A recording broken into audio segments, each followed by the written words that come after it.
மதுரை மாவட்டம் உசிலம்பட்டியில் காதல் திருமணம் செய்த இளஞ்சோடியை இரு வீட்டாரும் சேர்ந்து நடுரோட்டில் வைத்து தாக்கிய சம்பவம் பரபரப்பை ஏற்படுத்தியுள்ளது.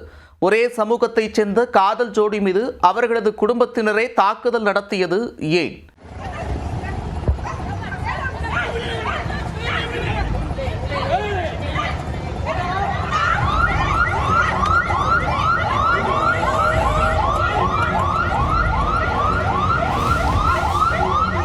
வீட்டை விட்டு வெளியேறி காதல் திருமணம் செய்து கொண்ட ஜோடியினம் அவர்களுடைய குடும்பத்தினரே ஆக்ரோஷமாக நடந்து கொண்ட பகீர் காட்சிகள்தான் இது. உறவினரை காதலித்து திருமணம் செய்த பெண்ணை அவரிடமிருந்து குடும்பத்தினரே பிரிக்க துடிப்பது ஏன்?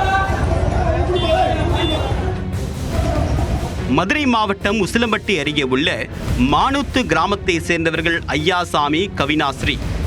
இளங்கலை பட்டதாரிகளான இருவரும் கடந்த 2 ஆண்டுகளாக காதலித்து வந்துள்ளனர். இருவரும் ஒரே சமூகத்தை சேர்ந்தவர்களாக இருப்பினும் உறவினர்களான இருவருடைய குடும்பத்தினருக்கும் இடப்பிரச்சனை தொடர்பாக கடந்த 15 ஆண்டுகளாக பகை நீடித்து வருவதாக கூறப்படுகிறது. சண்டை போடும் குடும்பத்திற்கு பெண்ணை கட்டிக் கொடுப்பதா என்று கவினாஸ்ரீயின் குடும்பத்தினரும், பகையை வளர்க்கக்கூடிய குடும்பத்தில் பெண் எடுப்பதா என்று ஐயர்சாமி குடும்பத்தினரும் எதிர்ப்பை காட்டி வந்தனர். இதற்கிடையே ஐயர்சாமி, கவினாஸ்ரீ ஜோடி வீட்டை விட்டு வெளியேறி காதல் திருமணம் செய்து கொண்டனர்.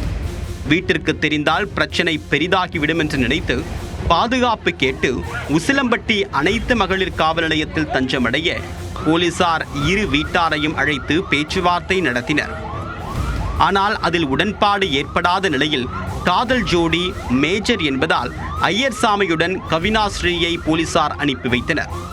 காவல் நிலையத்திலிருந்து வெளியே வந்து தயாராக இருந்த காரில் ஏறி புறப்படும் போது காதல் ஜோடியை இரு வீட்டாரும் காரில் இருந்து இழுத்து கீழே போட்டு சரமாரியாக தாக்கினர்.